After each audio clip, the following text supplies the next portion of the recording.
Good morning everyone. आज video रे आमे देखिबा जे +3 एडमिशन समय आमको क्यों क्यों डॉक्यूमेंट गुड़ाक देवाक पड़ो।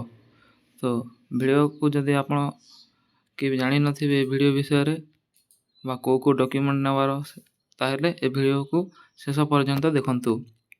तो सर्वप्रथम आसिला हमर कोन जो पोर्टल रो डॉक्यूमेंटा जो पोर्टल एंड एप्लिकेशन डॉक्यूमेंट ता अर्थ कोन आपण जेते बेले +3 रो ऑनलाइन करे सेते बेले आपण को जो कॉमन एप्लिकेशन फॉर्मटा प्रिंट आउट करिथिबे निश्चय माध्यम तो से जो कॉमन एप्लिकेशन फॉर्मटा से मध्य आपण को नहीं कि जीवा को पड़िबो। आपण को एडमिशन समय देखि पारथिबे कॉमन एप्लिकेशन फॉर्म बा सीएफ जाको कहा जे a printed copy of your submitted application आपण जेते बेले +3 ऑनलाइन करथिबे सेते बेले आपण को या दिया जाइथिबो जेउठरे कि आपण को ना आपण को पेरेंट्स मान नाम एवं आपण को जो बैंक अकाउंट डिटेल्स को कॉलेज गुड़ाक आपण देइथिले से गुड़िक से लिखा जाइथिबो एवं जो +2 रो तमर मार्क रही ताहा मध्य से लिखा होइथिबो। तो आपण को जो दिया गला सीए फॉर्मटा तो ताको आपण जेरॉक्स कर देबे गोटे जेरॉक्सटा एडमिशन समय दे देबे एवं ओरिजिनलटा निजे रखिथिबे।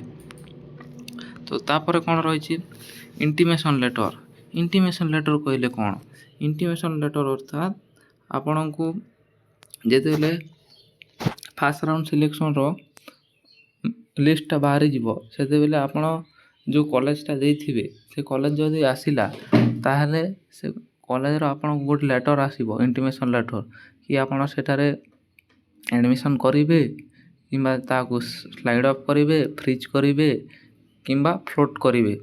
तो जदि आपण को निजर मन इच्छा कॉलेज मिली ताहले निश्चित माध्यम रे आपण सेटार एडमिशन करिवे।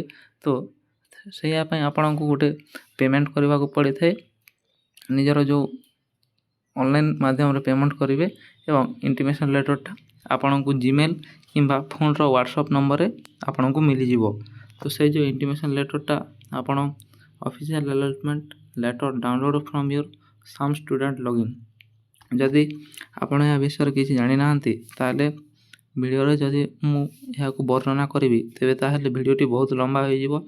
जदि आपण को या विषय रे किछि अधिक जानिबार अछि ताले हमको निश्चित माध्यम रे कमेंट रे जणांतु आमे एहा पई एक नवा वीडियो नेकी आसीबा।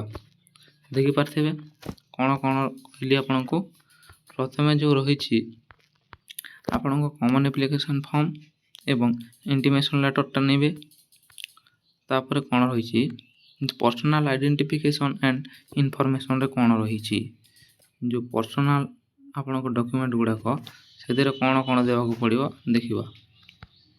तो पर्सनल रे सर्वप्रथम आसीबो आपणकर Aadhaar card standard identity proof for verification Aadhaar card तो निश्चित माध्यम रे या समस्त स्थान रे मागुछंती रिक्वायर पड़ुछि। तापर कोन रहिछि पासपोर्ट साइज फोटोग्राफटा नै थिबे 4 रु 6 रिसेंट कलर फोटो हेतिबो 4 रु 6 कॉपी नै कि जैथिबे आपण।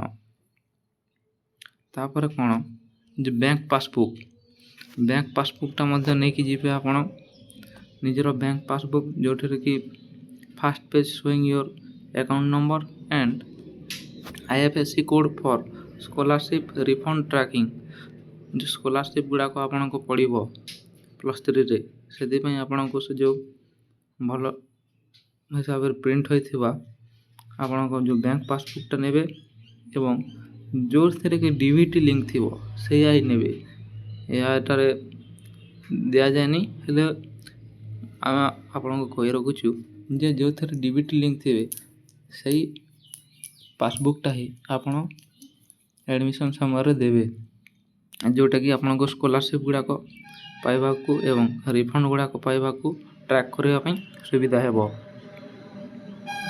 जो थरे देखो बैंक पासबुक रे भूल करिवेनी फर्स्ट पेजटा जेमिति पूरा क्लियर होइथिबो अकाउंट नंबर एवं आईएफएससी कोडटा ठीक भाबरे देखा जाउथिबो। तापर कोन रहिछि एकेडमिक सर्टिफिकेट अर्थात कोन आपण को जो क्लास 12 रो +2 ର ମାର୍କସିଟ୍ ଏବଂ ପାସ୍ ସାର୍ଟିଫିକେଟ୍ ଓରିଜିନାଲଟା ଧରିକି ଯାଇଥିବେ, ଯେଉଁଟା ଇସ୍ୟୁ କରାଯାଇଥିବ CHSE ଓଡ଼ିଶା ତୁମର CHSE ହଉ କିମ୍ବା ତୁମର CBSE ହଉ କିମ୍ବା ତୁମର ICSE ହଉ, ସମସ୍ତ ଆପଣ ଯେଉଁ ଷ୍ଟ୍ରିମ୍ରୁ ପାସ୍ ଆଉଟ୍ ହୋଇଥିବେ ସେଇ ଷ୍ଟ୍ରିମ୍ର ଏବଂ ଯେଉଁ ବୋର୍ଡ଼ ଅଣ୍ଡରରେ ଆପଣ ଏକ୍ଜାମ୍ ଦେଇଥିବେ ସେଇ ବୋର୍ଡ଼ର ସାର୍ଟିଫିକେଟ୍ଟା ଧରିକି ଯିବେ। ଆଉ କ୍ଲାସ୍ 12 ମାର୍କସିଟ୍ ତା ସହିତ ଆଉ କ'ଣ ନେବା? କ୍ଲାସ୍ 12ର ମାର୍କ ସହିତ ଆପଣଙ୍କୁ କ୍ଲାସ୍ 10 ମାଟ୍ରିକୁଲେସନ୍ ସାର୍ଟିଫିକେଟ୍ ମଧ୍ୟ ନେବାକୁ ପଡ଼ିବ। ଏହା ଯେଉଁ କ୍ଲାସ୍ 12 ଏବଂ କ୍ଲାସ୍ 12 ଓ କ୍ଲାସ୍ 10 ଆପଣ ଓରିଜିନାଲ୍ ସାର୍ଟିଫିକେଟ୍ଟା ତା ସହିତ ଏହାକୁ ଜେରକ୍ସକୁ ମଧ୍ୟ ନେଇଥିବେ।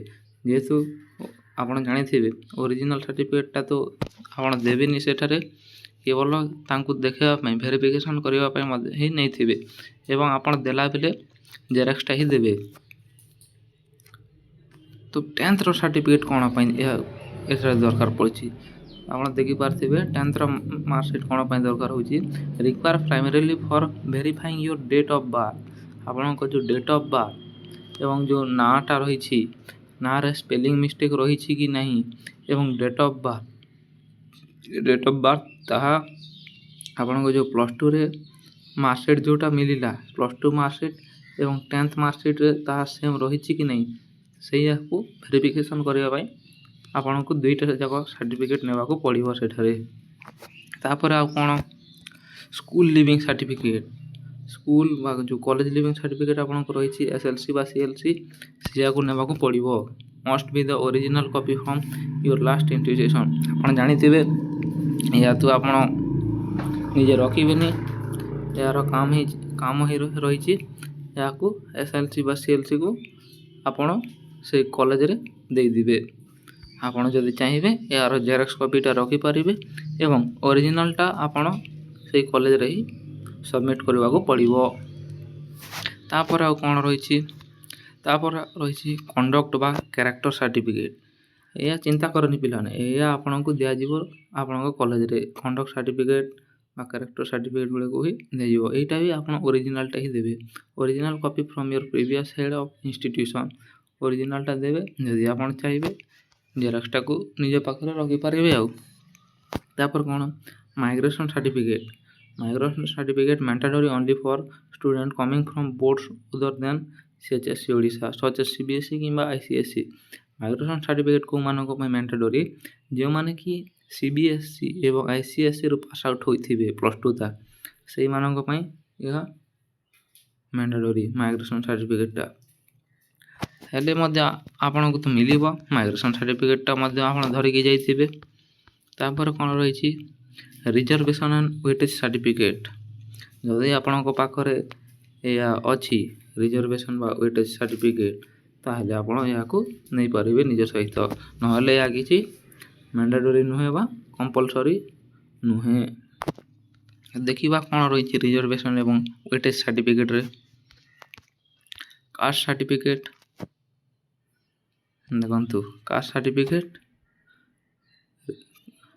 ସାର୍ଟିଫିକେଟ୍ଟା require for ST SC OBC or SC BC candidate.